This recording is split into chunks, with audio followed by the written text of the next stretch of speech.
Okay, students, this is lecture number 19 and today's topic is assignment model. अभी तक हम लोगों ने यूनिट 2 का फर्स्ट टॉपिक कवर किया था जिसका नाम था ट्रांसपोर्टेशन प्रॉब्लम। उसके बाद ये आपका नेक्स्ट टॉपिक है असाइनमेंट मॉडल। ठीक है, असाइनमेंट मॉडल जो है एक तरह से आपका स्पेशल केस होता है ट्रांसपोर्टेशन प्रॉब्लम का, ये जिसको हम लोग बोलते हैं special case of LPP also. बस डिफरेंस ये होता है कि जहाँ पे आपका ट्रांसपोर्टेशन में था कि डिमांड सप्लाई अलग अलग होती थी, बट यहाँ पे हमारी जो डिमांड सप्लाई है वो यूनिटी वन होती है। ठीक है, और थोड़ा सा इसका जो मेथड है वो भी काफ़ी डिफरेंट है सॉल्व करने का। तो स्टार्ट करते हैं स्टार्टिंग से। कि इसकी थ्योरी दी हुई है, it is special type of, जो मैंने बताया आपको, this is the special type of problem. इसको स्पेशल केस ही बोलते हैं। कई बार क्वेश्चन पूछा जाता है थ्योरी में कि ये स्पेशल केस एलपीपी का है या नहीं है, या ट्रांसपोर्टेशन केस का है या नहीं। तो yes, it's a special case of transportation problem as well as the linear programming problem also.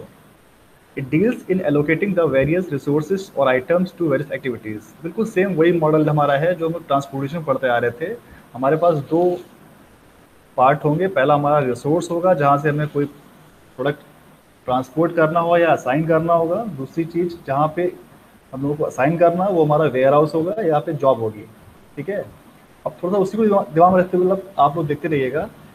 ये जो टॉपिक दिख रहा है आपको, ये टॉपिक दिख रही है आपको, सिंपल टेबल आपकी ट्रांसपोर्टेशन वाली टेबल ये भी है। अब देखो यहाँ पे जो हमारी डिमांड सप्लाई है, जहाँ पे कुछ वैल्यू आया करती थी पिछली बार ट्रांसपोर्टेशन में, वो यहाँ पे देखो 111 है। यानी कि हम लोग जो भी फैसिलिटीज हमारी, जो भी रिसोर्स है, हम लोगों को एक जॉब, पर्टिकुलर जॉब, एक पर्टिकुलर ह्यूमन बीइंग को, एक आदमी को, वेयर हाउस को, किसी को भी हम लोग एक पर्टिकुलर जॉब असाइन करनी है। तो इसमें हमारे पास सिर्फ दो ऑप्शन है, तो हम लोग जॉब असाइन करेंगे या फिर जॉब असाइन नहीं करेंगे। ठीक है, तो जहाँ जहाँ हमारा असाइनमेंट हो जाएगा वहाँ हमारा वन पूरा सेटिस्फाई हो जाएगा, और बाकी जगह हमारा जो भी असाइनमेंट जीरो नहीं होगा वो हमारा सोल्यूशन का पार्ट नहीं आएगा। ठीक है, तो ये तो बात होगी इसकी इंट्रोडक्शन की, इसकी थ्योरी की। दो तीन क्वेश्चन बनते हैं जो थ्योरी के, वो मैंने बताया आपको।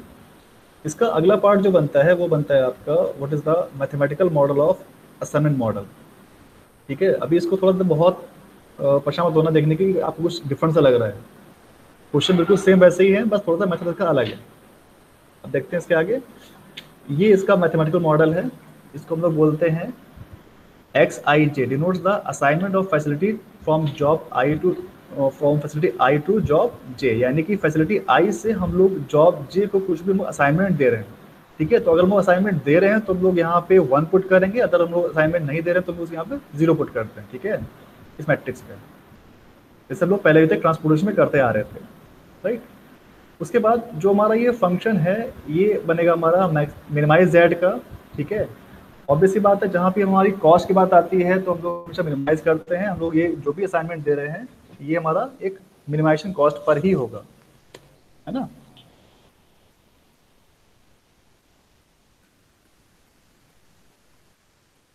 ठीक है, सब बच्चे आ गए। आप लोग आवाज आ रही बेटा मेरी? Yes sir. ठीक है, हाँ। तो मैं बता रहा था ये इसका मैथमेटिकल मॉडल है। कई बार क्वेश्चन थ्योरी का बनता है कि right the mathematical model of assignment problem या असाइनमेंट मॉडल। तो आपको ये इस तरह से एक्सप्लेन कर देना है कि जो चीज़ मैं आपको बता रहा हूँ, यहाँ पे एक्स आई जे की वैल्यू दो आएंगी, 0 1। If we have make an assignment then we will put 1, otherwise we will put 0। उसके बाद जो हमारा ऑब्जेक्टिव फंक्शन बनेगा वो बनेगा हमारा मिनिमाइजेशन जेड टाइप का, क्योंकि हमारी जो कॉस्ट होती है हमेशा मिनिमाइज करते हैं हम लोग। Minimum z is equal to epsilon, इस समेशन का साइन लग जाएगा यहाँ पे, C I J into X I J. This is the total cost of particular assignment. यानी ये हमारी कॉस्ट है और ये हमारा पर्टिकुलर असाइनमेंट है जो हमने एक्स आई जे से शो कर रहे हैं। ठीक है, इसकी वैल्यू हमारी टोटल हमारी कैसी होनी चाहिए, हमेशा मिनिमम। अब जो हमारे दो कंस्ट्रेंट होंगे हमारे, एक हमारे रो और कॉलम के, उनकी वैल्यू कितनी होगी मैक्सिमम, जो मैंने आपको ऊपर दिखाई यहाँ पे मैक्सिमम वैल्यू आपको दिख रही है यहाँ से 1 दिख रही होगी। ठीक है, तो ये जो आपकी वैल्यूज हैं ये आपकी वैल्यूज, हाँ, ये जो आपकी मैक्सिमम वैल्यू है यहाँ पे 1 है। तो हम डिमांड सप्लाई जो भी हम लोग रखेंगे उसका जो वैल्यू आएगी वो हमेशा इक्वल टू 1 आएगी, चाहे हमारा आई और जे कितना भी वेरी करे। ठीक है, तो ये आपको 2-3 लाइन लिख देनी है जब भी क्वेश्चन पूछा जाए आपसे कि right the mathematical model.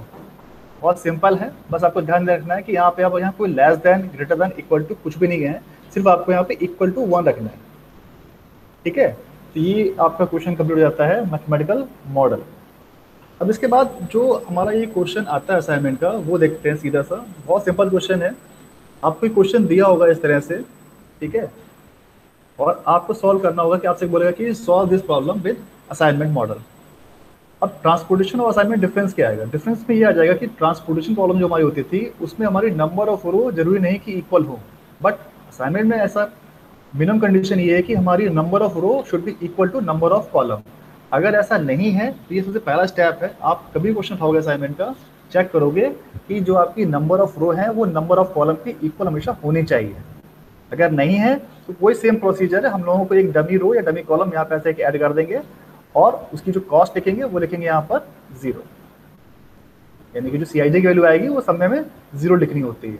But चूंकि यहाँ पे हमारा ऑलरेडी 3/3 की मैट्रिक्स दिख रही है तो हम लोगों को इसमें कुछ भी ऐड करने की जरूरत नहीं है। तो मेन डिफरेंस हमारा पहला निकल के ये आया कि transportation problem may be of rectangular shape but assignment problem will be always in A square shape, यानी कि जब भी आपकी प्रॉब्लम असाइनमेंट की आएगी उसमें number of row and number of column will be always equal. ये पहला स्टेप आपको हमेशा दिमाग में सेट कर लेना है। उसके बाद आते हैं इसके प्रोसीजर पे। इसका प्रोसीजर क्या है? आपको ये क्वेश्चन दिया होगा, इसमें हमारे जो फर्स्ट स्टेप है उसमें लोग क्या करते हैं कि हम लोग स्टार्टिंग करते हैं रो से। इसको हम लोग बोलते हैं फर्स्ट रिड्यूस्ड कॉस्ट मैट्रिक्स। अब इसमें क्या होता है कि जो हमारा स्टार्टिंग करेंगे फर्स्ट रो से, सबसे जो छोटी वैल्यू दिख रही है आपको इस फर्स्ट रो में, उससे बाकी एलिमेंट्स को हम लोग माइनस कर देते हैं, ठीक है। जैसे कि आपको दिख रहा होगा कि फर्स्ट रो जो हमारी ए वाली रो है, सबसे छोटा एलिमेंट हमारा क्या दिख रहा है? 80 दिख रहा है। तो इस 80 को हम लोग बाकी सारे एलिमेंट से माइनस कर देंगे। इसको बोलते हैं हम लोग फर्स्ट रिड्यूस्ड कॉस्ट मैट्रिक्स, यानी कि इसमें हमने रो ऑपरेशन लगा दिया है। अब देखिए 80 को हम लोग जब माइनस करेंगे तो कितना आ जाएगा? यहाँ पर 40 आ जाएगा, और 100 माइनस 80 करेंगे तो यहाँ कितना आ जाएगा? 20 आ जाएगा, और 80 माइनस 80 ये हो जाएगा 0। ऐसे हम लोगों को ऑपरेशन करने होते हैं जितनी हमारे पास रो होंगी। हमारे पास 3 रो है तो हम लोगों को 3 बार ऑपरेशन करना है। अब देखो सेकंड रो में हमारा सबसे छोटा एलिमेंट कौन सा है? 80 है। तो यानी 80 को हम लोग इन सारे एलिमेंट से माइनस करना है। 80 माइनस 80 0, 90 माइनस 80 10, इसके बाद 110 माइनस 80 30, उसके बाद लास्ट जो हमारी रो है उसमें देखो सबसे छोटा एलिमेंट क्या दिख रहा है मेरे को? 110। तो 110 को माइनस करेंगे बाकी एलिमेंट्स तो यहाँ हो जाएगा 0। 140 माइनस 110 ये हो जाएगा हमारा 30। उसके बाद 120 माइनस 110 ये हो जाएगा 10। तो ये हमारा एक स्टेप 1 कंप्लीट हो चुका है, ठीक है। यानी हम लोगों ने रो ऑपरेशन कर लिया है। हमारे पास अब हर रो से एक एक हमारे पास एक 0 आ चुका है। भी मैं आगे बताऊंगा 0 का मतलब क्या है, क्योंकि हमारा जो ओवरऑल एम है हम लोगों को हर रो हर कॉलम में एक सिंगल 0 चाहिए होता है, उसी को हम लोग असाइनमेंट देते हैं। तो हमारा ये फर्स्ट स्टेप हो चुका है, हम लोगों ने रो ऑपरेशन कर लिया है, हम लोगों को हर रो में एक सिंगल 0 मिल चुका है। Now we will go for step 2।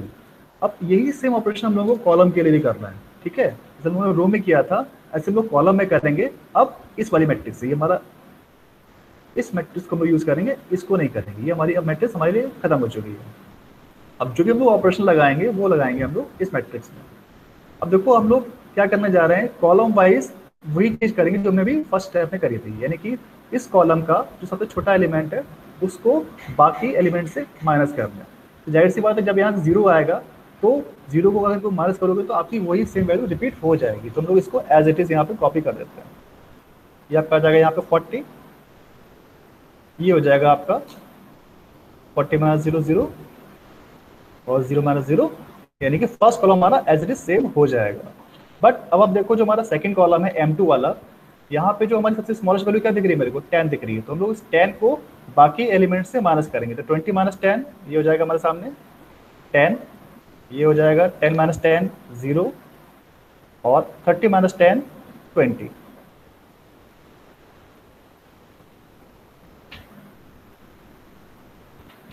ठीक है, ये 0 कैसे आई सर? दोबारा बताना दो, फिर से देख लो।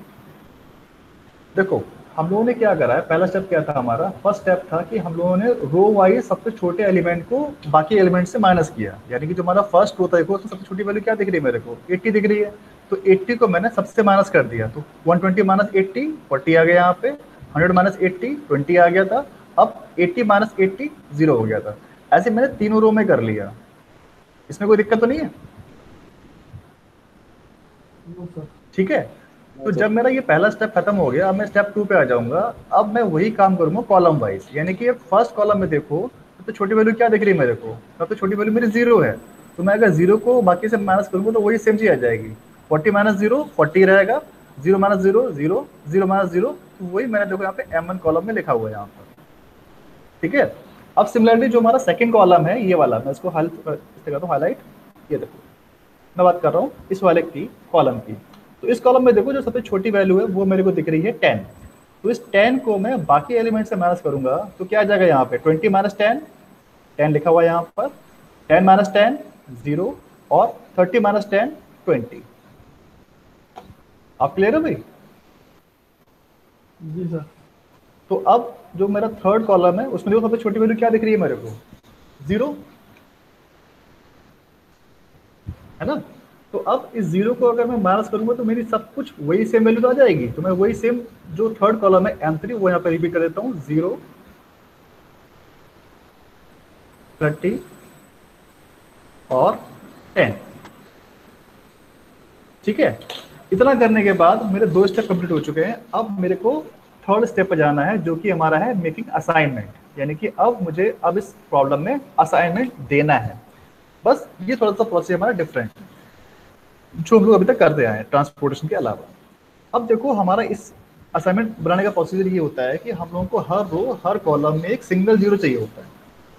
ठीक है, ध्यान सुनना बात को, हर रो हर कॉलम में सिंगल जीरो चाहिए होता है। अगर मुझे को हर रो हर कॉलम में सिंगल जीरो मिल रहा है तो उसको मैं एक स्क्वायर से इनक्लोज कर दूंगा और बोल दूंगा कि I have made this an assignment, यानी इसको मैंने एक असाइनमेंट दे दिया है। बात समझ आ रही है? तो मैं स्टार्टिंग करूंगा फर्स्ट रो से फ्रॉम लेफ्ट टू राइट। अब मैं चेक करूंगा कि हर रो में मुझे एक सिंगल जीरो मिल जाए, ऐसे हर कॉलम में भी मुझे एक सिंगल जीरो मिल जाए, यानी कि उसको मैं एक स्क्वायर से बंद करके एक असाइनमेंट दे दूंगा। अगर मुझे मिल जाता है that means solution is optimal, वही मेरा फाइनल सोल्यूशन हो जाएगा। और अगर नहीं मिलता है तो फिर हमारे पास उसके लिए अलग से प्रोसीजर है, वो हम लोग उसको आगे देखेंगे अभी। तो स्टार्टिंग करते हैं फर्स्ट रो से। देखो हमारा फर्स्ट रो जो हमारी ए वाली रो है इसमें हमें सिंगल जीरो मिल रहा है ये वाला, तो इसको हम लोग असाइनमेंट देंगे, एक स्क्वायर से इसको बंद कर दिया। और उसी समय चेक करेंगे कि अगर हम लोग जब रो वाइज ऑपरेशन चेक कर रहे हैं तो चेक करेंगे कॉलम में कि उसी समय eight the same time column में कोई जीरो है या नहीं है। अगर कोई जीरो होता है तो उसको हम लोग क्रॉस ऑफ कर देंगे इस तरह से। ठीक है, अब देखो यहाँ पे कि कोई जीरो नहीं है तो हम लोगों ने इसको छोड़ दिया, यानी कि फर्स्ट में हमने एक असाइनमेंट बना दिया।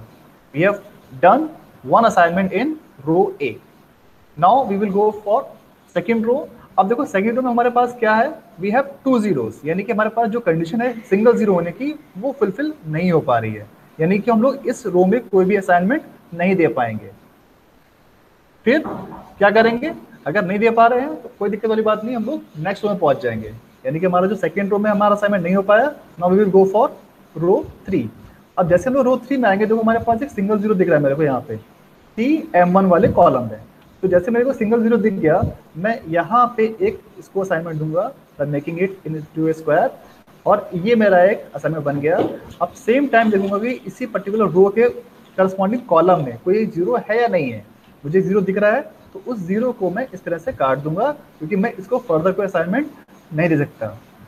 कंडीशन क्या है, हर रो हर कॉलम में सिर्फ मुझे एक ही असाइनमेंट देना है। ठीक है, तो ये मैंने रो वाइज ऑपरेशन कर दिया। अब इस ऑपरेशन करने के बाद मेरे को हर रो में एक सिंगल जीरो मिलना चाहिए था, जो कि मुझे नहीं मिल पाया। अब मैं क्या करूंगा, अब मैं जाऊंगा कॉलम वाइज, मैं चेक करूंगा कॉलम वाइज कि मुझे सिंगल जीरो मिल जाए।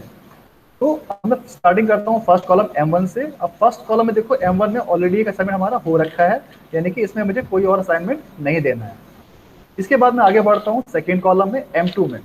अब देखो M2 में मेरे पास एक सिंगल जीरो मुझे मिल रहा है, तो मैं क्या करूंगा, इस सिंगल जीरो को एक असाइनमेंट दूंगा, ये असाइनमेंट दिया, और चेक करूंगा कि इस रो में कोई और जीरो है या नहीं है। एक जीरो था जो कि ऑलरेडी कटा हुआ है, यानी कि इसको मुझे और काटने की जरूरत नहीं है, ऑलरेडी ये क्रॉस्ड ऑफ है।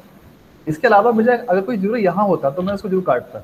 अब चूंकि नहीं है तो मेरा क्वेश्चन यहीं पे खत्म हो जाता है। देखिए कैसे, क्योंकि आप देखो यहाँ पे first row second row third row, आपको हर रो हर कॉलम में एक सिंगल जीरो मिल गया है, जिसको आपने एक असाइनमेंट दे दिया है। जैसे आपको जितने भी ये जो असाइनमेंट कंप्लीट हो जाते हैं, that means question is completed. यानी इसके बाद क्या करना है आपको, जहां जहां आप लोगों ने असाइनमेंट दिया है उसकी जो हमारी ओरिजिनल मैट्रिक्स थी, यानी कि जो हमारी स्टार्टिंग मैट्रिक्स ये वाली दे रखी है, इसके करस्पॉन्डिंग जो वैल्यूज दी हुई है इसकी, आप देखो जो फर्स्ट जीरो हमारा है यहाँ पे A वाला, इसकी वैल्यू क्या है 80। तो हम लोग इनकी एक्चुअल वैल्यूज को एज इट इज जोड़ देंगे बाय मल्टीप्लाइंग इनटू 1, क्योंकि जो हमारा कॉन्सेप्ट था वो क्या था, यहाँ पे कॉस्ट हमारी दे रखी है 1। ठीक है, कुछ बुक्स में देते हैं कुछ बुक्स में नहीं देते हैं, तो आप चाहो तो इसको 1 से मल्टीप्लाई करो, अदरवाइज इसको आप एज इट इज भी लिख सकते हो। तो जो आपकी मिनिमम कॉस्ट बनेगी वो क्या बनेगी, मिनिमम कॉस्ट विल बी, अब जहां जहां आपने जो असाइनमेंट दिया है उनकी बस एक्चुअल वैल्यू को आपको लिखना है इस तरह से 80 इंटू 1, क्योंकि इसका कोई मतलब नहीं है, अगर आप इसको से मल्टीप्लाई करके लिख भी रहे हो तो कोई अंतर नहीं पड़ेगा, आपकी वैल्यू वही सेम आनी है। तो हम लोग क्या करेंगे 90 इंटू 1 प्लस 110 इंटू 1। ठीक है, इसको आप सॉल्व कर लो, ये की वैल्यू क्या आ जाएगी 110 प्लस 90 200, 200 प्लस 80 यानी कि आपकी वैल्यू आ जाएगी 280। ठीक है, जैसे आप लिखोगे ये आपका क्वेश्चन पूरा एक कंप्लीट हो गया। ठीक, इसी चीज को मैंने यहाँ पे इसमें लिख रखा है, देखो आप, ये आपको सिंपली ऐसे ही लिख के छोड़ देना है, आपको उससे मल्टीप्लाई नहीं करना है। अगर आप करोगे तब इससे कोई बहुत अंतर नहीं पड़ेगा, क्योंकि मल्टी से मल्टीप्लाई करोगे तो वही आपकी सेम वैल्यू ही आनी है। ठीक है, तो ये आपका असाइनमेंट हो गया, यानी आपको हर रो हर कॉलम में एक सिंगल जीरो मिल चुका है, that means question has an optimal solution, this is the optimal value of the question. बताओ भाई कोई दिक्कत इस क्वेश्चन में, टाइम आ गया, सारे स्टेप्स क्लियर हैं?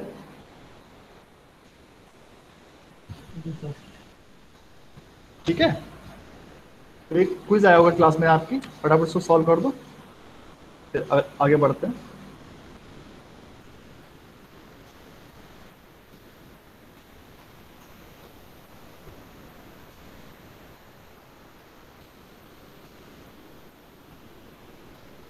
विशाल त्यागी ने कर दिया भाई। क्वेश्चन क्या है, क्वेश्चन कह रहा है assignment problem requires that only one activity be assigned to each resource is a special case of transportation can be used to maximize resources all of the above। यानी कि हम लोग जो असाइनमेंट कर रहे हैं क्या कर रहे हैं, यानी कि हम लोग मैक्सिमाइज कर रहे हैं,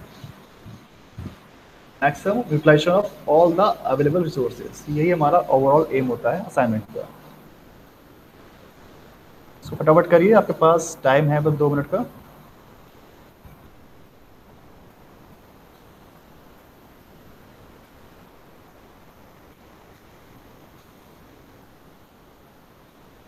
क्वेश्चन को ध्यान से पढ़ो, जो जो मैंने पॉइंट्स बोले हैं आपको सारे पॉइंट्स याद रखने हैं।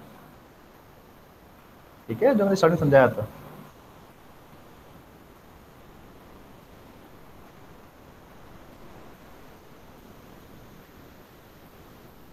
Assignment problem requires that only one activity be assigned to each other. Is a special case of transportation problem can be used to maximize resources. D, all other. कितने बच्चे क्लास में अभी 11 में से 2 माइनस, ठीक है आप लोगों ने कर दिया बेटा, बाकी लोग भी करो फटाफट। ठीक है, तो लोग आगे बढ़ते हैं। अब देखते हैं अगला क्वेश्चन। अब जो नेक्स्ट क्वेश्चन है वो भी हमारा ऐसे दिया हुआ है। सबसे पहला स्टेप क्या होगा हमारा चेक करने का, we will check that question is balanced और नॉट। अगर क्वेश्चन हमारा बैलेंस्ड है that means we have to forward आगे, अदर हम लोगों को एक रो या कॉलम हम लोगों को ऐड करनी पड़ेगी। ठीक है, तो देखो इसमें क्या दे रखा है, आपके पास 4 रो हैं और 4 कॉलम, यानी क्वेश्चन हमारा ये बैलेंस्ड है, इसमें हम लोगों को कुछ भी डमी रो या डमी कॉलम ऐड करने की जरूरत नहीं है। तो लोग सीधे जाएंगे फर्स्ट स्टेप। तो फर्स्ट स्टेप हमारा क्या होता है, in which first of we perform row operation. Row operation क्या है कि जो हमारी हर रो का सबसे छोटा एलिमेंट है उससे हम लोग बाकी एलिमेंट्स को माइनस करना है। ठीक है भाई, करते हैं भाई फटाफट। फर्स्ट रो देखो, हमारी जो फर्स्ट एलिमेंट में सबसे छोटी वैल्यू क्या दिख रही है, फर्स्ट रो में स्मॉलेस्ट वैल्यू इज 13। तो 13 को हम इन बाकी सारे एलिमेंट से माइनस करेंगे। ठीक है भाई, तो देखो इस 13 को माइनस करेंगे, यहाँ पे क्या आ जाएगा 50 माइनस 13, ये आ जाएगा 2। उसके बाद 30 माइनस 13 0, 40 माइनस 13 1, 17 माइनस 13 4। ठीक है भाई। अब उसके बाद जो हमारी सेकंड रो है उसमें आ जाइए। सेकंड रो में स्मॉलेस्ट वैल्यू क्या दिख रही है मेरे को 11। अब इस 11 को बाकी सारे एलिमेंट से माइनस करना है, वही सेम प्रोसीजर है।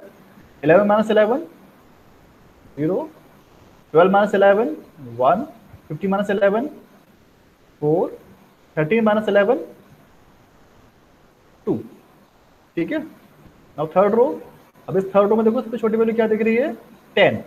तो 10 को बाकी से माइनस करते हैं। 30 माइनस 10 3, 12 माइनस 10 2, 10 माइनस 10 0 और 11 माइनस 10 1। ठीक है। फोर्थ रो में आ जाइए। 15 17 14 16। स्मॉलेस्ट वैल्यू क्या दिख रही है मेरे को इसमें 14 दिख रही है। तो 14 को हम लोग बाकी सारे से माइनस कर दें। 50 माइनस 14 ये हो जाएगा 1, 70 माइनस 14 ये हो जाएगा 3, उसके बाद 14 माइनस 14 0 हो जाएगा, 16 माइनस 14 2। तो ये मेरा स्टेप 1 हो गया कंप्लीट। रो ऑपरेशन मैंने कर लिया। अब उसके बाद मुझे क्या करना है, कॉलम ऑपरेशन करना है। कॉलम ऑपरेशन में देखो आप जहां जहां जीरो आपका आ रहा है, ठीक है, यानी जिस कॉलम में भी आपको जीरो दिख रहा है उसको आप आंख बंद करके वही सेम कॉपी कर दो, क्योंकि उसमें आप कोई भी चेंज नहीं कर पाओगे। जीरो माइनस करना है तो ऑब्वियसली बात वही सेम चीजें आपकी रिपीट होंगी। तो मैं सेम लिख रहा हूँ। फर्स्ट कॉलम में 2 0 3 और 1। सेकेंड कॉलम में देखो, सेकेंड कॉलम क्या है 0 1 2 और ये 3। थर्ड कॉलम जो हमारा M3 वाला है, यहाँ भी देखो हमारा 0 दिख रहा है मेरे को एक, तो कुछ भी चेंज नहीं होगा इसमें, सेम मुझे वही रिपीट कर देना है 0 1 4 0 और ये 0। ठीक है भाई। बट जो हमारा लास्ट कॉलम है देखो वहां पे मुझे 0 नहीं है, यानी कि सबसे छोटी वैल्यू मुझे देखनी पड़ेगी और उनसे बाकी वैल्यूज को माइनस करना है। तो जो सबसे छोटी वैल्यू दिख रही है मेरे को वो है इसमें 1। तो 1 को माइनस करते हैं बाकी एलिमेंट से। 4 माइनस 1 ये हो जाएगा हमारा 3, 2 माइनस 1 1, 1 माइनस 1 0 और 2 माइनस 1 1। तो ये मेरा अब कॉलम ऑपरेशन भी कंप्लीट हो चुका है। अभी स्टेप 3 क्या था हमारा भाई, बताइए क्या करना मुझे।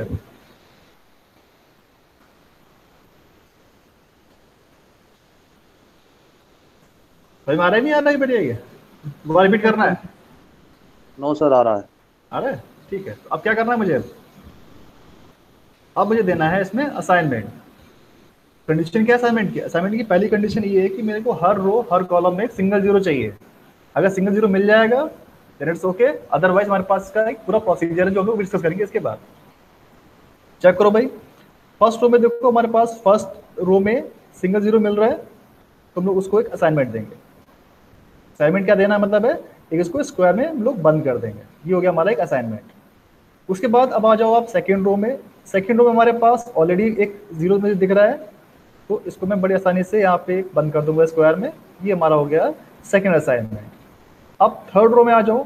थर्ड रो में मेरे पास 2 जीरो है, मुझे सिंगल जीरो नहीं मिल पा रहा, तो मैं यहाँ पे इसको स्किप कर दूंगा, मैं आ जाऊंगा नेक्स्ट रो पे। फोर्थ रो में देखो मेरे पास सिंगल जीरो दिख रहा है, तो मैं इसको असाइनमेंट दूंगा। ये मैंने इसको असाइनमेंट दिया, और जैसे मैंने इसको असाइनमेंट दिया मैं तुरंत चेक करूंगा कि उस पर्टिकुलर रो के करस्पॉन्डिंग कॉलम में कोई जीरो है या नहीं है। अगर जीरो मुझे दिख रहा है तो उस जीरो को मैं क्रॉस ऑफ कर दूंगा इस तरह से, यानी उसमें मैं कोई असाइनमेंट फर्दर नहीं दे पाऊंगा। तो मैंने रो वाइज सारा चेक कर लिया है, मुझे को हर रो में एक सिंगल जीरो चाहिए था जो कि नहीं मिल पाया। अब मैं जाऊंगा कॉलम वाइज। अब चेक करेंगे, कॉलम वाइज चेक करते हैं। देखो फर्स्ट कॉलम में ऑलरेडी असाइनमेंट हमारा है, सेकंड में भी है, थर्ड में भी है, यानी मुझे इसमें अब फर्दर कोई भी असाइनमेंट देने की जरूरत नहीं है। हम लोग आते हैं नेक्स्ट, जो हमारा लास्ट कॉलम है, कॉलम 4। यहाँ पे देखो जो फोर्थ कॉलम है, यहाँ पे मेरे को एक सिंगल जीरो मिल रहा है आसानी से, तो मैं जैसे मेरे सिंगल जीरो दिखेगा मैं इसको एक असाइनमेंट दूंगा यहाँ पर, और बाकी जीरो जो करस्पॉन्डिंग रो में है वो मैं काट दूंगा। एक जीरो था जो ऑलरेडी कटा हुआ है, यानी मुझे इसको दोबारा काटने की जरूरत नहीं है। इतना करने के बाद देखो आपको हर रो हर कॉलम में एक सिंगल जीरो से मिल गया।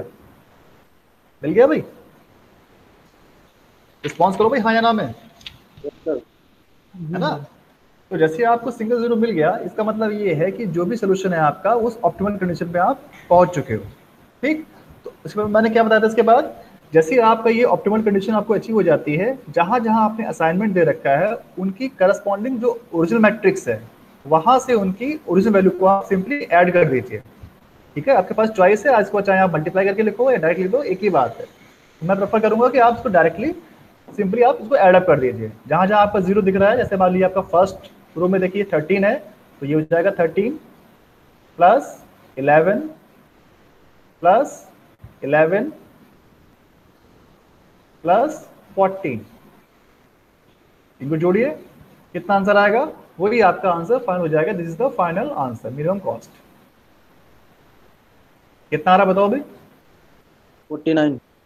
49, परफेक्ट। ठीक है, तो ये 49 आपका आंसर तो आ चुका है यहाँ पर। This is the final answer. ठीक है, क्वेश्चन बहुत सिंपल लग रहा होगा देखने में, बहुत इजी क्वेश्चन है, बट ये कभी एग्जाम में इस तरह का क्वेश्चन आएगा नहीं। क्वेश्चन आपका वही आएगा जहाँ पे आपको हर रो हर कॉलम में सिंगल जीरो नहीं मिलता है। ठीक है, तो हम लोग अब आगे बढ़ेंगे, उससे पहले समझ लेते हैं कि अगर हमारा जीरो नहीं आता है तो हम लोग को क्या करना है।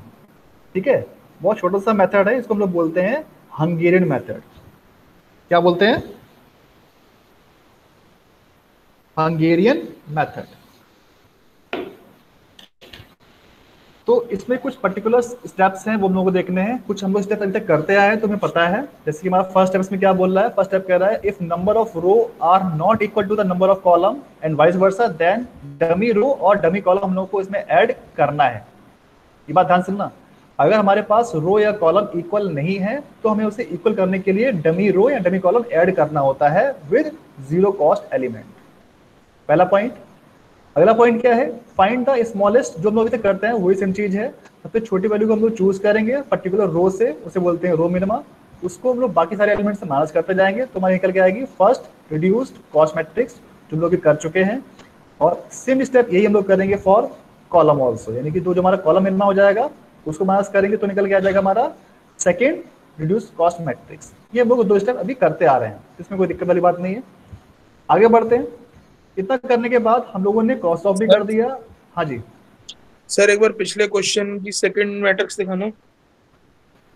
ये वाली सर इसके, हाँ सर, इसके अंदर जो M4 कॉलम है, M4, हाँ उस सेकंड मैट्रिक्स में, उसमें 3 कैसे आया? बेटा मुझे ये बताओ, इस फोर्थ, अभी यहाँ पे देखना, यहाँ पे इस कॉलम में सबसे छोटी वैल्यू क्या दिख रही है मुझे? 1। अब इस 1 को जब मैं सबसे माइनस करूंगा तो क्या आ जाएगा? 4 - 1 3 तो आएगा यहाँ पे। ठीक है सर, और समझ गया। ठीक है, हाँ, एक कंफ्यूजन थी, वो क्लियर हो गई। हाँ देखो कई बार क्या होता है, आपको हर रो में ऑलमोस्ट एक सिंगल जीरो मिल ही जाता है, तो कई बार वैल्यू सेम आ जाती है। बट हमें ध्यान देना है कि अगर कहीं जीरो नहीं है तो हमें उसको उससे माइनस करना पड़ेगा। जैसे यहाँ पे देखो 1 आपको मिल गया, तो आपको 1 को बाकी सारे से माइनस करना है। जी ठीक है भाई, ठीक है। चलिए आगे बढ़ते हैं। तो ये हमारे कुछ पॉइंट्स थे जो हम लोग कर चुके हैं अभी तक। स्टेप 1 2 3 हम लोग अभी कर चुके हैं, कोई दिक्कत नहीं। अब बढ़ते हैं स्टेप 4 की तरफ। स्टेप 4 में हम लोगों ने फर्स्ट पार्ट किया था, जहां जहां हम लोगों को सिंगल जीरो मिल गया हम लोगों ने एक बॉक्स के अराउंड करके उसको असाइनमेंट दे दिया, और करस्पॉन्डिंग जो हमारे अदर जीरो थे उनको हम लोगों ने क्रॉस आउट भी कर दिया। इतना हम लोगों ने कर लिया। उसके बाद ये हमने प्रोसेस को रिपीट किया। हम लोगों को हर रो हर कॉलम में सिंगल जीरो चाहिए था, मिल गया। अगर कई बार आपका जैसे कोई केस ऐसा भी आएगा जहां पे आपको 2 जीरो मिल रहे हैं, आपको हर रो में सिंगल जीरो नहीं मिल रहा है, तो अगर आप जब row wise column wise check कर लोगे, अगर आपको तब भी नहीं मिल रहा है तो फिर आप रैंडमली किसी को भी एक जीरो असाइनमेंट दे सकते हो। ठीक है, ये आपके ऊपर है आप किसको देते हो। ठीक है, इसमें कोई रूल नहीं है, बाय डिफॉल्ट आप किसी को भी दे सकते हो। ठीक, और ये आपको स्टेप फर्स्ट एंड सेकंड करने जब तक हमारे सारे असाइनमेंट ना हो जाए। ये तो बात हुई नॉर्मल केस की, यानी कि जो अभी तक हमने 2 क्वेश्चन किए हैं उन्हें हमें मिल गया, हमें जरूरत नहीं पड़ी आगे जाने की। बट कई बार क्या होगा कि हम लोगों को हर रो हर कॉलम में सिंगल जीरो नहीं मिलेगा, कहीं ना कहीं कोई हमारी रो या कॉलम छूट जाएगी। तो उसके लिए हम लोग क्या करेंगे? फिर हम लोग ये जो हंगेरियन मेथड है इसको अप्लाई करेंगे। इसका पहला स्टेप क्या है? वो स्टेप 6 है। उससे पहले देख लो क्या लिखा है स्टेप 5 में, क्या लिखा हुआ है? In optimal assignments found if number of assignment cells equal to the number of rows. यानी कि जो हम लोगों ने ये बॉक्स बनाए थे इनको हम लोग बोलते हैं असाइनमेंट। अगर हमारे ये जो बॉक्स है नंबर ऑफ रो ये नंबर ऑफ कॉलम के इक्वल है, that means solution is optimal. जो कि हम लोग अभी तक देखते आ रहे थे। हमारा जो फर्स्ट क्वेश्चन था, देखो फर्स्ट में हमारे पास 3 रो 3 कॉलम थी, तीनों में एक सिंगल जीरो असाइनमेंट हो गया था, यानी कि हर रो हर कॉलम में सिंगल जीरो मिल रहा था, यानी कि number of row should are equal to the number of assignment. ठीक है, अब जो हमारा अगला क्वेश्चन था वहां भी देखो हमारे पास कितनी रो थी, we have 4 row 4 column and finally we have 4 allocation, that means number of assignments are equal to the number of row और कॉलम। बट कई बार ऐसा नहीं होगा तो उसके लिए फिर हमारे पास एक मेथड है, उसी को हम लोग बोलते हैं हंगेरियन मेथड। ठीक है भाई, इसमें हम लोग क्या करते हैं, बेसिकली हम लोगों को एक लाइंस ड्रॉ करनी होती है horizontal as well as vertical. उन लाइंस को ड्रॉ करने का प्रोसीजर आपको समझना है अच्छे से, बहुत सिंपल मेथड है ये। करना क्या है, आपको स्टार्टिंग सबसे पहले करनी है उस रो से जहां पे कोई भी आपका असाइनमेंट नहीं हुआ है। फॉर एग्जाम्पल इस क्वेश्चन में देख लो कि अगर आपका इस रो में कोई भी असाइनमेंट नहीं होता तो हम लोगों को एक टिक यहाँ पे लगाना था इस तरह से। ठीक, फिर क्या बोल रहा है उसके बाद, आपने जिस रो में कोई भी असाइनमेंट नहीं था उसको आपने टिक कर दिया, पहला स्टेप हो गया। अगला स्टेप क्या है, अब उसी करस्पॉन्डिंग में आपको जाना है कि किसी कॉलम में कोई जीरो है या नहीं है, जो आपका क्रॉस्ड ऑफ था। ठीक है, पहला स्टेप क्या था, आपने उस रो को चूज किया जहां पे कोई भी असाइनमेंट नहीं है।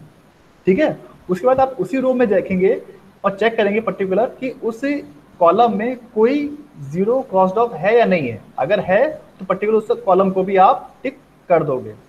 ठीक है, और फिर उसके बाद क्या स्टेप 3 है, mark the row which have an assignment in the marked column, यानी कि जो आपका मार्क्ड कॉलम है उसमें अगर कोई असाइनमेंट है तो आप उस रो को भी टिक करते रहोगे। और ये आपकी जो स्टेप ABC है इनको आपको रिपीट करना है जब तक आपकी ये जीरो मिलना खत्म ना हो जाए। ठीक है, इतना करने के बाद फिर आपको जो स्टेप लास्ट है उसमें आपको एक स्ट्रेट लाइन ड्रॉ करनी होती है। ये बस ध्यान रखना, अनमार्क रो और मार्क कॉलम। मैं फिर से रिपीट कर रहा हूं, आपको लाइन ड्रॉ करनी है अनमार्क रो और मार्क कॉलम से। ठीक है, ये बस ध्यान देने वाली बात है कि आप स्टार्टिंग करोगे वो आपकी अनमार्क रो से स्टार्टिंग करोगे और मार्क कॉलम में आपको सिर्फ लाइन ड्रॉ करनी है। इतना करने के बाद फिर जब आप लाइंस ड्रॉ कर लोगे तो इसमें कंडीशन होती है कि अगर आपकी जो नंबर ऑफ लाइंस हैं वो इक्वल टू नंबर ऑफ रो या कॉलम आ जाती हैं, that means solution is optimal. क्योंकि आपका हर रो में आपको सिंगल जीरो नहीं मिला है तो आपको ये लाइंस हमेशा कम मिलेंगी। जैसे आपको ये लाइंस इक्वल मिल जाएंगी दैट मींस उस स्टेप में आप ऑप्टिमल सॉल्यूशन की तरफ पहुंचने वाले हो। तो ये भी एक ट्रिक होती है चेक करने की सॉल्यूशन आपका ऑप्टिमल आया कि नहीं आया। उसके बाद जो हमारा स्टेप 8 है आप उसको चेक करोगे और जहां जहां हमारे जो एलिमेंट्स अनकवर्ड रह जाएंगे, यानी कि जहां पे हमारी लाइंस कवर नहीं होंगी, उनमें से आप एक वैल्यू चूज करोगे जिसको बोलते हैं हम लोग के। ठीक है, यानी कि आपको चूज करनी है वो वैल्यू जो कि लाइन से कवर्ड नहीं है और उसमें छोटी वैल्यू है, स्मॉलेस्ट वैल्यू आपको चूज करनी है। फॉर एग्जाम्पल आपकी वैल्यू 1 आ गई, एग्जाम्पल ले रहा हूँ ऐसे में, आपकी के की वैल्यू 1 आ गई जो कि हमारी लाइन से कवर्ड नहीं है। तो इस लाइन को क्या करना है आपको, 1 को जहां जहां हमारी लाइन इंटरसेक्ट हो रही है वहां पे तो उसको हमें जोड़ देना है जो भी हमारी वैल्यू वहां पे लिखी हो। उसके अलावा जहां जहां हमारे एलिमेंट्स लाइन से कवर्ड नहीं है उनसे इसमें से आपको माइनस करना है। और जहां जहां हमारे एलिमेंट्स पे सिंगल लाइन आ रही है वो एलिमेंट्स रहेंगे हमारे अनचेंज्ड। ठीक है भाई, तो समझ नहीं आया होगा है ना, क्या चल रहा है ये? सर क्वेश्चन से ज्यादा समझ में आया। हाँ ठीक है, बस मैंने बता दिया था कि आपको पता होना चाहिए केस क्या है, क्वेश्चन करेंगे तो और अच्छे से क्लियर होगा। ठीक है, तो ये हमने स्टेप तब तक करना है जब तक हम लोगों को ऑप्टिमल सॉल्यूशन नहीं मिल जाता। जैसे हमने जो भी बताया अभी तक स्टेप 4 से लेके ये स्टेप 8 ये आपको रिपीट करना है जब तक आपका क्वेश्चन आपको ऑप्टिमल सॉल्यूशन ना मिल जाए। ठीक है, तो स्टार्ट करते सीधा क्वेश्चन है कि ये क्वेश्चन दिया हुआ है आपको। ये पहला स्टेप क्या है, रो ऑपरेशन, यानी कि इसमें हम लोग स्मॉलेस्ट वैल्यू को, मैं चाहता हूँ कि साथ में आप लोग भी करते रहो पैरेलली, तो आपकी अच्छी प्रैक्टिस हो जाएगी साथ में। ठीक है ना, जो ये पहला क्वेश्चन दिया हुआ है इसमें सबसे छोटी वैल्यू क्या दिख रही है मेरे को, 5। तो 5 को मैं बाकी सारे से माइनस कर दूंगा फटाफट, तो क्या हो जाएगा 5 - 5 0, 7 - 5 2, 11 - 5 6 और 6 - 5 1। ठीक है, सेकेंड रो में आ जाओ, स्मॉलेस्ट वैल्यू क्या दिख रही है मेरे को 5। अब इस 8 को मैं 5 माइनस करूंगा तो हो जाएगा 8 - 5 3, 5 - 5 0, 9 - 5 4 और 6 - 5 1। ठीक है, अब इस थर्ड रो में आ जाइए। इस थर्ड रो में देखो छोटी वैल्यू क्या दिख रही है मेरे को 4। तो 4 को बाकी सारे एलिमेंट से माइनस करूंगा तो क्या आ जाएगा यहाँ पे 4 माइनस 4 0, उसके बाद 7 माइनस 4 3, 10 माइनस 4 6, उसके बाद 7 माइनस 4 ये हो जाएगा आपके सामने 3। अब इसमें आ जाओ, वही नेक्स्ट रो है हमारी, स्मॉलेस्ट वैल्यू जो दिख रही है 3, 3 को माइनस करूंगा 10 माइनस 3 ये हो जाएगा 7, 4 माइनस 3 1, 8 माइनस 3 5 और 3 माइनस 3 ये हो जाएगा 0। यानी मेरा स्टेप 1 हो गया, मैंने रो ऑपरेशन लगा दिया। अब उसके बाद अगला स्टेप मेरा स्टेप 2 है कॉलम ऑपरेशन। मुझे अब कॉलम में ये सेम ऑपरेशन लगाना है, यानी कि जो कॉलम की सबसे स्मॉलेस्ट वैल्यू है वो मुझे माइनस करनी है। अब ध्यान दो, मेरे को फर्स्ट कॉलम में 0 दिख गया है, जैसे मुझे 0 दिख गया इसका मतलब मुझे कुछ भी माइनस नहीं करना है, मुझे सेम यही वैल्यू रिपीट कर देनी है। इसे तब बोल रहा हूँ जब हमारे पास किसी कॉलम में कोई 0 दिखता है आफ्टर फर्स्ट स्टेप। करिए भाई फटाफट, इसको 0 लिख दिया यहाँ पर, 0 3 0 और ये 7। सेकंड कॉलम में आ जाओ, स्मॉलेस्ट वैल्यू क्या दिख रही है 0, वही सेम वैल्यू आ जाएगी 2, यहाँ पर 2 है, उसके बाद 0 3 और ये 1 सेम रिपीट कर दिया। अब इसका जो हमारा थर्ड कॉलम है, देखो यहाँ पे मुझे कोई 0 नहीं दिख रहा है इस कॉलम में, तो मैं क्या करूंगा, इस कॉलम में सबसे छोटी वैल्यू है क्या दिख रही है 4, तो 4 को बाकी से माइनस कर दूंगा, यानी कि 6 माइनस 4 यहाँ आ जाएगा 2, 4 माइनस 4 0, 6 माइनस 4 2 और 5 माइनस 4 1।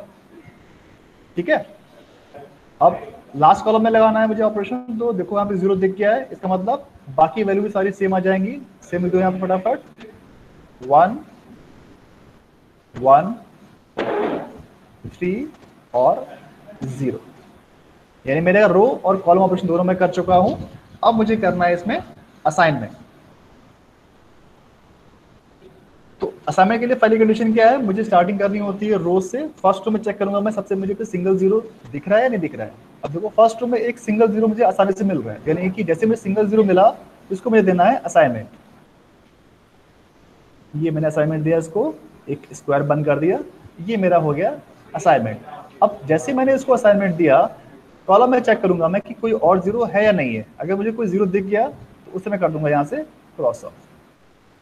बस ये बात आपको ध्यान रखनी है, जब भी आप किसी भी रो में चेक हमको असाइनमेंट दे रहे हैं तो करस्पॉन्डिंग कॉलम में जो चेक करेंगे कि कोई और 0 है या नहीं है। अगर कोई 0 है तो उसे हम लोग क्रॉस ऑफ कर देंगे।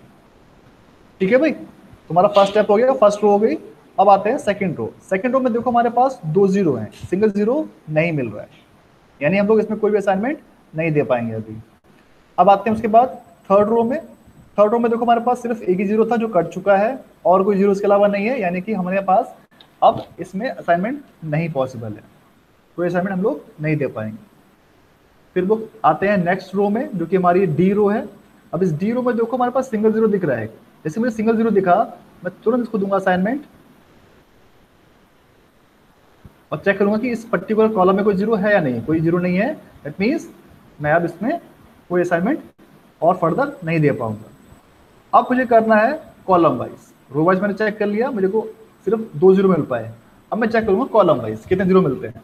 फर्स्ट कॉलम में देखो ऑलरेडी असाइनमेंट है, यानी कि और कोई असाइनमेंट की प्रॉब्लम इसमें रिक्वायरमेंट नहीं है। सेकंड कॉलम देखो उस पर सिंगल 0 दिख रहा है मुझे, यानी सिंगल 0 जैसे मुझे दिखा मुझे, मैं तुरंत इसको एक असाइनमेंट दूंगा और करस्पॉन्डिंग रो में। अब चूंकि मैं कॉलम चेक में असाइनमेंट दे रहा हूँ तो मैं चेक करूंगा रो वाइज। जैसे मैंने सेकंड कॉलम में देखा सिंगल 0 मुझे मिला, असाइनमेंट दिया, मैं चेक करूंगा करस्पॉन्डिंग रो में कोई 0 है या नहीं है। अगर 0 है तो उसे मैं क्रॉस्ड ऑफ कर दूंगा। पर्पस वही है मेरा कि मुझे हर रो हर कॉलम में सिंगल 0 चाहिए, इसीलिए मैं बाकी 0 क्रॉस ऑफ करता जाऊंगा। ठीक है भाई। अब उसके बाद जो मेरा नेक्स्ट कॉलम है वहां पे एक ही 0 था, वो कट चुका है। फोर्थ कॉलम में ऑटोमेटिकली हमारा एक असाइनमेंट है आ चुका है, यानी आपने रो वाइज कॉलम वाइज कर लिया है। आपको जितने मैक्सिमम पॉसिबल थे असाइनमेंट आपने कर दिए। इसके अलावा कोई और 0 दिख रहा है आपको जहां असाइनमेंट पॉसिबल है? नहीं दिख रहा है क्या? नहीं दिख रहा है ना? तो यानी कि अब आप इसमें फर्दर कोई असाइनमेंट नहीं कर सकते। और जो हमारी कंडीशन थी ऑप्टिमलिटी की वो क्या थी कि number of assignment should be equal to number of row और कॉलम। अब यहाँ पे देखो हमारे पास कितने असाइनमेंट हुए हैं, सिर्फ 1, 2 और 3। पहला ये हो गया, दूसरा ये हो गया और तीसरा ये हुआ। और नंबर ऑफ रो कितनी है हमारे पास 4, यानी कि number of assignments are 3, number of row are 4, जो कि हमारे 4 से कम है। यानी हमें अब हंगेरियन मेथड अप्लाई करना है। अब जो मैंने आपको बताया था फटाफट रिवाइज कर लो, 1 मिनट लगेगा। क्या था? Mark those row which have no assignment, यानी कि जहां पे हमारा कोई असाइनमेंट नहीं है हमें वो रो स्टार्ट करनी है। उसके बाद उस कॉलम को टिक करना है जहां पे हमारा 0 क्रॉस्ड ऑफ आ रहा है उसी करस्पॉन्डिंग। और अगर उसमें कोई फर्दर कॉलम में कोई असाइनमेंट है तो वो पर्टिकुलर में रो करनी है। ऐसे हमारे ये एबीसी में तीनों स्टेप रिपीट करने हैं। अब क्वेश्चन पे आ जाइए। इस क्वेश्चन में देखो किस रो में हमारा कोई असाइनमेंट नहीं है, जो कि हमारी थर्ड रो, यानी कि हमें थर्ड रो में एक टिक करना है। ये मैंने टिक किया। इसका मैं कलर चेंज कर दूं तो आपको दिखाई पड़ेगा अलग से।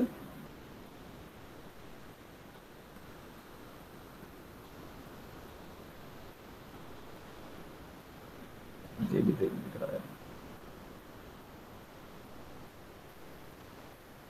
ये ठीक है, ठीक है। तो ये मैंने टिक कर दिया।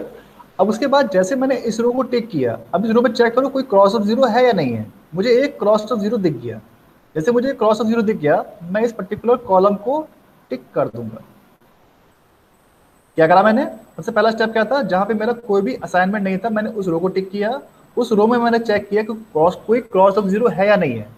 मुझे 0 मिल गया तो मैंने वो कॉलम टिक कर दिया। अब मुझे इस कॉलम में चेक करना है कोई असाइनमेंट है या नहीं है। तो ऑलरेडी मेरा असाइनमेंट दिख रहा है मुझे यहाँ पर। तो जैसे मुझे असाइनमेंट दिखा मैं वो पर्टिकुलर रो को टिक कर दूंगा। मैंने वो रो टिक कर दी। अब मैं चेक करूंगा कि इस पर्टिकुलर रो में कोई क्रॉस ऑफ 0 है या नहीं है। अगर 0 है तो मैं उस कॉलम को टिक कर देता। बट देखो यहाँ पे अब मुझे कोई भी क्रॉस ऑफ 0 नहीं दिख रहा है, यानी मेरी स्टेप यहीं पे खत्म हो जाएगी। ठीक है, फिर क्या था इसके बाद? सर ये मेरा करना है। हाँ देखो ये देख लो एक बार। मुझे स्टार्टिंग करनी थी मार्क रो से जहां पे कोई भी असाइनमेंट नहीं था, यानी कि where we have no assignment. हमें उस रो से स्टार्ट करना था। उस रो को मैंने टिक किया। उस रो में अगर कोई क्रॉस्ड ऑफ 0 था तो मैंने उस कॉलम को टिक कर दिया। स्टेप 2 दिख रहा है ये। उसके बाद अगर उस कॉलम में कोई असाइनमेंट था तो मैंने उस पर्टिकुलर रो को टिक कर दिया। अब उस रो में अगर फिर से कोई क्रॉस ऑफ 0 था तो मैं उस कॉलम को टिक करता। ऐसे हमारी ये चेन चलती रहती। वही मैंने काम देखो यहाँ पे किया है। पहला मेरा क्या था, मेरी सी रो में कोई असाइनमेंट नहीं था तो मैंने इस सी रो को टिक कर दिया। बस रिपीट कर रहा हूं मैं, इस सी रो को मैंने टिक किया। अब इस सी वाली रो में देखा मैंने कि कोई क्रॉस ऑफ 0 है या नहीं है। मुझे एक 0 दिख गया। जैसे मुझे ये सी वाला ये दिख गया क्रॉस ऑफ 0, मैंने उस पर्टिकुलर कॉलम को टिक कर दिया। उस कॉलम को जैसे मैंने टिक किया फिर मैं उसको एग्जामिन करूंगा कि इसमें कोई असाइनमेंट है या नहीं है। अब चूंकि इसमें एक असाइनमेंट है तो मैंने उस करस्पॉन्डिंग रो को टिक कर दिया। अब उससे फिर से चेक करूंगा कि इस रो में कोई क्रॉस ऑफ 0 है या नहीं है। अब देखो यहाँ पे कोई क्रॉस ऑफ 0 नहीं है तो मैं यहीं पे रुक जाऊंगा। अगर कोई 0 होता तो मैं बस फर्दर कॉलम को टिक करता। ये तो कहा मैंने अभी 3 स्टेप एबीसी में, देखो ये तो कहा गया अभी तक। प्रोसेस में बी रिपीटेड अंटिल नो मोर रो और कॉलम कैन बी चेक्ड। ये हमारा डी स्टेप था। तो मेरे को जहां पे कोई और 0 नहीं मिला तो मैं वहीं पे रुक गया। अब उसके बाद मुझे क्या करना था, अनमार्क रो और मार्क कॉलम में लाइन ड्रॉ करनी है। ठीक है, अब देखिए इसमें कौन सी आपकी अनमार्क रो है। आपके पास जो बी वाली रो है वो अनमार्क है, यानी कि मुझे अब इसमें से लाइन ड्रॉ करनी है इस तरह से। और एक हमारे पास जो है ई वाली रो भी जिसमें कोई टिक नहीं लगा है, यानी कि अनमार्क रो और मार्क कॉलम। ठीक है, ये वर्ड समझ आया? अनमार्क रो और मार्क्ड कॉलम, यानी कि जहां पे मेरा कोई भी टिक नहीं है उस रो पे लाइन खींचनी है, और जो मेरा मार्क्ड कॉलम है मेरे को उस पे लाइन खींचनी है। इन लाइन का पर्पस ये है कि मुझे मैक्सिमम 0 इस लाइन के थ्रू कवर करने हैं। अब देखो यहाँ पे मेरे पास कितने नंबर ऑफ रो कॉलम थे, मेरे पास 4 थे। लाइन कितनी ड्रॉ पाई? 3, यानी कि अभी सोल्यूशन मेरा ऑप्टिमल नहीं है। अब मैं क्या करूंगा, अब मेरा जो अगला स्टेप है मुझे क्या करना है, अब जो बाकी बचे एलिमेंट्स हैं यानी जो लाइन के द्वारा कवर नहीं हो रहे हैं उनमें से मुझे एक चूज करनी है वैल्यू, उसको बोलते हैं हम लोग के। अब देखो के क्या होगी, मेरे पास क्या बचा हुआ एलिमेंट्स है 2 1 1 3 2 और 3। इनमें सबसे छोटी वैल्यू क्या दिख रही है मुझे को? स्मॉलेस्ट वैल्यू इज 1, तो मैं इस k को चूज कर लूंगा 1। ठीक है, अब इस k करना क्या है, k का फिर से पढ़ लेते हैं एक बार। जो हमारा ये k एलिमेंट्स आया है इसको हमें अनकवर्ड एलिमेंट्स में ड्राइंग ड्रॉ कर दी है। ठीक है, क्या बोल रहा है यहां पर? Subtract this element from all the uncrossed elements and add at the same point of intersection of two lines. यानी कि जहां जहां हमारी दो लाइंस क्रॉस हो रही हैं वहां पे तो मैं इस k वैल्यू को ऐड करना है, और जहां पे हमारी लाइंस कवर नहीं हो रही हैं उसमें से माइनस करना है, और जहां पे हमारी सिंगल लाइन आ रही है वो हमारे रहेंगे अनचेंज। ठीक है भाई, करते हैं भाई। अब k को अगर हम लोग माइनस करेंगे यहां से, देखो जो मेरा ये क्वेश्चन मैंने यहां तक कर दिया है वही सेम यहां पे आपको दिख रहा है। ठीक है, वही मैंने टिक कर रखा है, वही मैंने ऐसे लाइन ड्रॉ कर रखी है। अब देखो यहाँ पे जो मैंने k चूज किया है वो क्या है? k मेरा हो गया है इस केस में 1। ठीक है, अब मुझे क्या बताया मैंने आपको कि जहां जहां हमारी लाइंस हैं उनमें से तो उसे अनचेंज रहेगा, बट जहां पे हमारी लाइन क्रॉस हो रही है वहां पे मुझे इस k को ऐड करना है, और जो अनकवर्ड एलिमेंट्स है वहां से इसको माइनस करना है। तो देखो जहां जहां हमारी लाइन क्रॉस होगी वहां उसको मैं ऐड कर दूंगा, और जहां पे सिंगल लाइन आएगी वो अनचेंज रहेंगे, और जहां पे कोई लाइन नहीं है वहां से इसको मैं माइनस करूंगा। देखिए 0 सिंगल लाइन आ रही है, कोई चेंज नहीं आएगा। तो मैं फिर से कलर चेंज कर लेता हूँ, रेड कर लेता हूँ।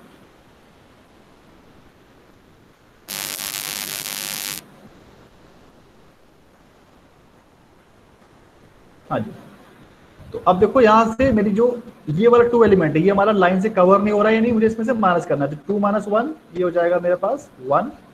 फिर ये जो 2 है ये भी मेरा अनकवर्ड है, तो ये हो जाएगा 2 - 1 1, और ये मेरा भी अनकवर्ड 1 है, तो 1 - 1 0। ठीक है, क्या करा मैंने? जो एलिमेंट्स मेरे कवर्ड थे लाइन से वो रहेंगे अनचेंज, यानी कि 0 मेरा अनचेंज रहा, और जो एलिमेंट्स मेरे कवर्ड नहीं थे लाइन से उनसे मैंने इसको माइनस कर दिया। अब आते हैं सेकंड रो में। अब सेकंड रो में देखो जो हमारा 3 वाला एलिमेंट्स है ये हमारी लाइन यहाँ पे क्रॉस हो रही है। जैसे मेरी लाइन क्रॉस हो रही है तो मैंने क्या बताया था, इसमें मुझे इसको ऐड करना है, यानी 3 + 1 ये हो जाएगा 4। यहाँ पे लाइन आ रही है यानी कि ये 0 में रहेंगे एज इट इज, ये रहेंगे अनचेंज, इसमें कुछ भी मुझे को नहीं करना। फिर आ जाइए, अब जो हमारी थर्ड रो है ये वाली 3 वाली, देखो यहाँ पर भी मेरा जो 0 है एक लाइन के थ्रू आ रहा है, यानी कि मुझे इसमें कोई भी अनचेंज मतलब कोई चेंज नहीं करना, ये हमारा एज इट इज रहेगा, ये 0 मेरा एज इट इज रहेगा। अब इस 3 में से माइनस करो, 3 - 1 ये हो जाएगा 2, 2 - 1 1, 3 - 1 2। ठीक है, ये हो गया। अब आ जाते हैं नेक्स्ट रो में जो कि हमारी फोर्थ रो है। फोर्थ रो में देखो हमारी 7 के ऊपर लाइन क्रॉस हो रही है, यानी कि मुझे यहाँ पे इस 1 को ऐड करना है, तो 7 + 1 ये हो जाएगा 8, और बाकी पे देखो सिंगल लाइन आ रही है, यानी सिंगल लाइन आ रही है दैट मींस नो चेंज, वो आपके सारे एलिमेंट्स रहेंगे अनचेंज्ड जैसे थे, एज इट इज कॉपी कर दो 1 1 और 0।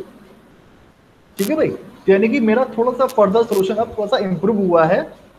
तो अब मैं दोबारा से असाइनमेंट दूंगा, स्टार्टिंग करूंगा फर्स्ट रो से। देखो फर्स्ट रो में हमारे पास सिंगल 0 दिख रहा है, नहीं दिख रहा है, यानी कि हमारे पास असाइनमेंट इसको देना पॉसिबल नहीं होगा, तो उसको स्किप कर देंगे। हम लोग जाएंगे फिर से नेक्स्ट रो की तरफ। नेक्स्ट रो पे आ जाओ, हमारे पास फिर से 2 0 है, यानी कि कोई असाइनमेंट पॉसिबल नहीं है। थर्ड रो पे आ जाओ, यहाँ मुझे सिंगल 0 मिल गया, जैसे सिंगल 0 मिला इसको मैं दूंगा असाइनमेंट, और इसी करस्पॉन्डिंग कॉलम में जो भी 0 थे उन्हें कर दूंगा मैं क्रॉस ड्रॉ। ठीक है भाई, ऐसे ही अब मैं आऊंगा लास्ट रो में जो कि हमारी डी रो है। इस डी रो में देखो मुझे सिंगल 0 दिख रहा है, सिंगल 0 मिल गया, इसका मतलब असाइनमेंट पॉसिबल है। असाइनमेंट दिया, करस्पॉन्डिंग कॉलम में चेक किया, 0 था उसे मैंने क्रॉस ड्रॉ कर दिया, रो वाइज कर लिया। आपको 2 असाइनमेंट मिल चुके हैं। अब चेक करेंगे कॉलम वाइज। फर्स्ट कॉलम में देख लो ऑलरेडी असाइनमेंट है, यानी कि फर्दर असाइनमेंट पॉसिबल नहीं है। सेकंड कॉलम में आ जाओ, सिंगल 0 दिख रहा है, तुरंत असाइनमेंट देंगे इसको। अब इस कॉलम में हम लोग देख रहे हैं, सेकंड रो कॉलम में देख रहे हैं, तो जैसे मैं असाइनमेंट दिया है करस्पॉन्डिंग रो में चेक करो कोई 0 है या नहीं है, 0 दिख गया तो उसको मैं तुरंत काट दूंगा। यहाँ से मैंने क्रॉस ऑफ कर दिया। अब थर्ड कॉलम में देखो मेरे पास फिर से कोई असाइनमेंट पॉसिबिलिटी नहीं दिख रही, क्योंकि एक ही जीरो था वो कट चुका है, और फोर्थ कॉलम में ऑलरेडी मेरे को एक जीरो असाइन हो रखा है। इसके बाद देखो आपको स्टेप इसके बाद भी हर रो हर कॉलम में सिंगल जीरो नहीं मिल रहा है। इसका मतलब क्या है, मुझे फिर से वही सारी प्रोसेस रिपीट करनी है। ठीक है, तो इस स्टेप तक किसी को दिक्कत है बताइए, कुछ रिपीट करना है? सर ये जो k इक्वल्स टू 1 है, हाँ सर ये कहाँ से चूज करते हैं? जो जिस पे लाइन आ रही है उनमें से मिनिमम, नहीं या जिस पे लाइन नहीं आ नहीं रही? नहीं, जिस पे लाइन नहीं आ रही है अनकवर्ड एलिमेंट से चूज करते हैं स्मॉलेस्ट वैल्यू। आप देखो जहाँ पे जैसे लाइन ड्रॉ हो रही है ना, ये यहाँ भी लाइन है, यहाँ भी लाइन है, और यहाँ भी लाइन है। तो जो लाइन कहाँ कहाँ नहीं है, 2 पे नहीं है, तो यहाँ पे 2 पे नहीं है, 1 पे नहीं है, और यहाँ पे नहीं है, तो चूज करूंगा मैं इनमें से स्मॉलेस्ट वैल्यू। तो मेरी 1 निकल के आई थी। ठीक है भाई, फिर से थोड़ा जल्दी से करता हूँ, टाइम आपका होने वाला है, फटाफट करता हूँ मैं क्वेश्चन। तो देखो अब जो मेरे पास ये नई रिड्यूस मैट्रिक्स आई है, इस मैट्रिक्स में कहाँ पे मेरा असाइनमेंट नहीं है, तो मेरे पास फर्स्ट रो में असाइनमेंट नहीं है, तो मैं क्या करूंगा, इस फर्स्ट रो को टिक कर दूंगा। अब मैं चेक करूंगा कि इस फर्स्ट रो में मेरे पास कहाँ कहाँ क्रॉस ऑफ जीरो है, तो मैं देखूंगा यहाँ पे मेरा क्रॉस ऑफ जीरो है, इस कॉलम में टिक कर दूंगा, और इस कॉलम को टिक कर दूंगा। अब देखो इस कॉलम में जहां आपने टिक किया है कोई असाइनमेंट है या नहीं है, ऑब्वियस सी बात है यहाँ पर असाइनमेंट है, तो मैंने इस रो को फिर से टिक कर दिया, और इस कॉलम को भी टिक कर दिया, क्योंकि यहाँ पे मेरे पास एक असाइनमेंट ऑलरेडी है। अब मुझे चेक करना है कि जहां जहां जिन रो को मैंने टिक किया है उसमें कोई क्रॉस ऑफ जीरो है या नहीं है। अब देखो इस वाले रो में भी कोई क्रॉस ऑफ जीरो नहीं है, और यहाँ भी कोई क्रॉस ऑफ जीरो नहीं है, यानी कि अब मुझे फर्दर आगे नहीं जाना है, यहीं पे स्टॉप करना है। ये पॉइंट्स क्लियर, ये बहुत इंपॉर्टेंट है। मैंने स्टार्टिंग क्या करा, स्टार्टिंग वहां से की जहां पे कोई भी असाइनमेंट नहीं था, उस रो को मैंने टिक किया। अब उस रो में मैंने चेक किया कि जहां पे कोई भी क्रॉस ऑफ जीरो है, तो वो मैंने करस्पॉन्डिंग कॉलम टिक कर दिया, यानी कि एक जीरो दिया था तो मैंने टिक यहाँ पे कर दिया, एक क्रॉस ऑफ दिया था तो मैंने यहाँ पे टिक कर दिया। अब इन कॉलम में मैंने चेक किया कोई असाइनमेंट है या नहीं है। इस कॉलम में देखिए यहाँ पे असाइनमेंट था तो मैंने यहाँ टिक कर दिया, और इस कॉलम में यहाँ पे असाइनमेंट था तो मैंने यहाँ पे इसको टिक कर दिया। इस टिक करने के बाद अब देखो फर्दर कोई टिक करने का ऑप्शन नहीं है, तो मुझे अब लाइन ड्रॉ करनी है। लाइन ड्रॉ करने का ऑप्शन क्या था, अनमार्क रो और मार्क कॉलम। तो देखो यहाँ पे जो मेरी सेकंड रो है वो मेरी अनमार्क्ड है, यानी यहाँ पे मुझे एक लाइन ड्रॉ करनी है इस तरह से।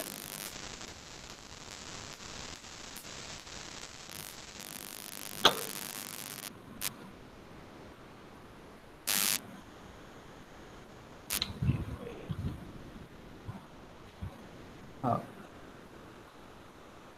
अब जो मेरी सेकंड रो है मैं इस पे एक लाइन ड्रॉ करूंगा इस तरह से हॉरिजॉन्टली, जो कि मेरी अनमार्क रो थी। उसके बाद क्या था, मार्क्ड कॉलम को मुझे टिक करना, लाइन ड्रॉ करनी है। तो मार्क कॉलम मेरे कौन से हैं, पी वाला है और ये एस वाला है। अनमार्क रो और मार्क्ड कॉलम। अब देखो जो मेरे बचे हुए एलिमेंट्स हैं जो कि लाइन से कवर नहीं हो रहे हैं, कौन से हैं, 1 1 2 1 और 1, यानी कि इसमें से जो मेरी सबसे छोटी वैल्यू वो क्या है, अब बनेगी मेरी वैल्यू 1। ठीक है भाई, तो इस k को मैं चूज करूंगा एज ए के, सॉरी 1 को चूज करूंगा एज ए के।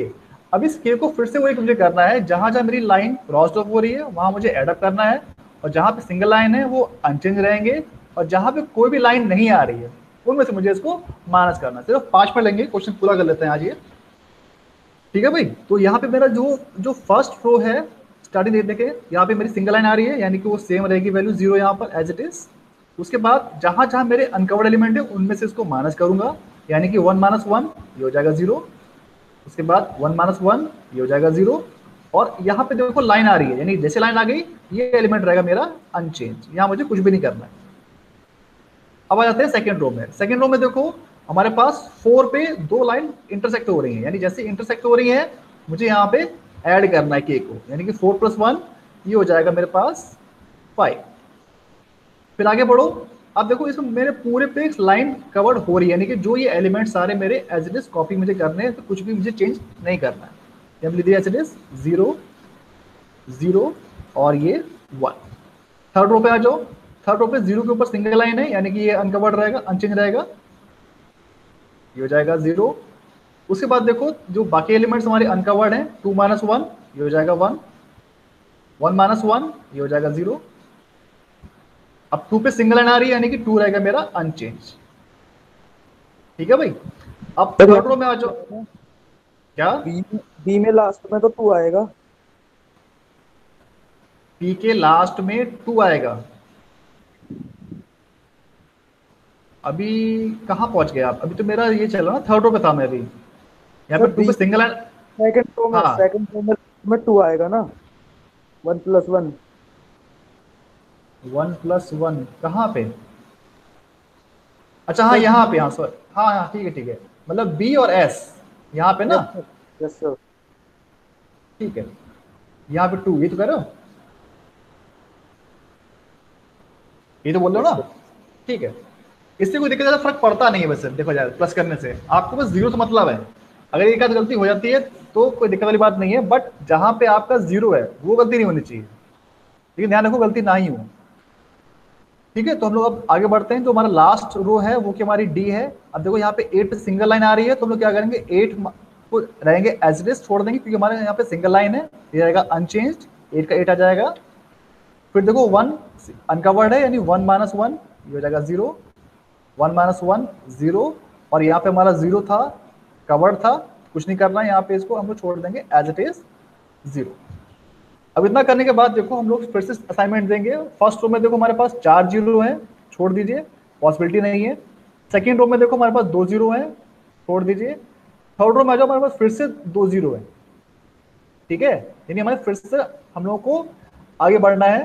फोर्थ रो में आ जाओ, हमारे पास फिर से 3 जीरो, यानी कि हम लोग रो वाइज कोई भी असाइनमेंट नहीं दे पा रहे हैं। तो हम लोग अब चेक करेंगे कॉलम वाइज। फर्स्ट कॉलम में देखो भाई, फर्स्ट कॉलम हमारे पास 2 जीरो है, जो मेरा कॉलम पी वाला कॉलम है, नहीं देखते। सेकेंड कॉलम में आ जाओ, क्यू कॉलम में हमारे पास 1 2 3 जीरो है, यानी कि यहाँ भी हमारा फर्दर कोई भी असाइनमेंट पॉसिबल नहीं है। थर्ड पे आ जाओ, आर पे आ जाइए, 4 जीरो है, पॉसिबल नहीं है। एस पे आ जाओ, 2 जीरो है, यानी कि यहाँ भी कोई पॉसिबिलिटी नहीं है।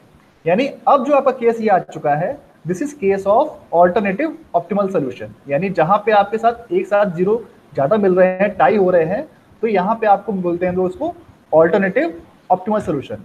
यानी आपने row wise column wise check कर लिया, आपको सिंगल जीरो नहीं मिल पा रहा है, दैट मीन्स अब आपको चूज करना होगा रैंडमली।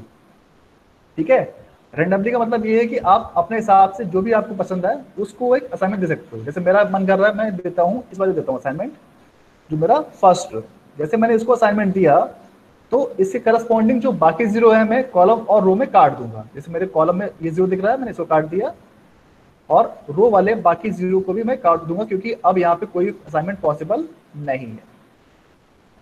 ठीक है, इसका कोई रूल नहीं है, इसमें आप किसी को भी असाइनमेंट दे सकते हो, क्योंकि आपने row wise column wise check कर चुके हो, आपको सिंगल जीरो नहीं मिल रहा। ठीक है भाई, तो अब जैसे आपने कर दिया, अब सेकंड रो में आ जाओ, आपको देखो फिर से यहाँ पे 2 जीरो मिल रहे हैं, आप फिर छोड़ दीजिए। थर्ड रो में आपको सिंगल जीरो मिल गया। अब जैसे आपको सिंगल जीरो मिल गया, आप इसको असाइनमेंट देंगे। जैसे आपने सिंगल जीरो को असाइनमेंट दिया, करस्पॉन्डिंग कॉलम में जो जीरो बचे हैं उन्हें काट दीजिए, काट दिया आपने। ठीक है, अब आते हैं फोर्थ रो में। फोर्थ रो में हमारे पास फिर से 2 जीरो, यानी कि हम लोग अब असाइनमेंट देने की कंडीशन में नहीं है।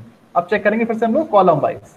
फर्स्ट कॉलम में देखो एक असाइनमेंट ऑलरेडी है, सेकंड कॉलम में ऑलरेडी है, थर्ड कॉलम में एक असाइनमेंट ऑलरेडी हो चुका है, फोर्थ कॉलम हमारा एक सिंगल जीरो दिख रहा है, यानी कि हम लोग इसको तुरंत असाइनमेंट देंगे। जैसे मैंने असाइनमेंट दिया, जो करस्पॉन्डिंग रो में जीरो थे उन्हें हम लोग काट देंगे, ये मैंने काट दिया। ठीक, अब फिर दोबारा चेक करेंगे हम लोग रो वाइज। फर्स्ट रो में देखो ऑलरेडी असाइनमेंट है, सेकंड रो में मुझे अब जीरो सिंगल जीरो दिख रहा है। अब जैसे मैं सिंगल जीरो दिख रहा है, मैं तुरंत उसको दूंगा असाइनमेंट। ये मैं इसको असाइनमेंट दिया, और करस्पॉन्डिंग कॉलम में जो भी मेरी वैल्यू थी उसको मैं क्रॉस ऑफ कर दूंगा अगर कोई जीरो मुझे दिखता, क्योंकि ऑलरेडी कटा हुआ है तो मुझे अब कोई और क्रॉस ऑफ नहीं करना। अब इस तरह देखो आप, आपके पास हर रो हर कॉलम में एक सिंगल जीरो मिल गया है, यानी कि जो हमारी कंडीशन ऑफ ऑप्टिमलिटी है वो क्या कहती है, number of assignment should be equal to number of row और कॉलम। तो यहाँ देखो आपके पास 4 असाइनमेंट दिख रहे हैं, 1 2 3, और आपके पास 4 ही रो हैं, यानी कि जो हमारी ऑप्टिमलिटी कंडीशन है वो मिल चुकी है, हम लोगों को अब आगे मूव नहीं करना है।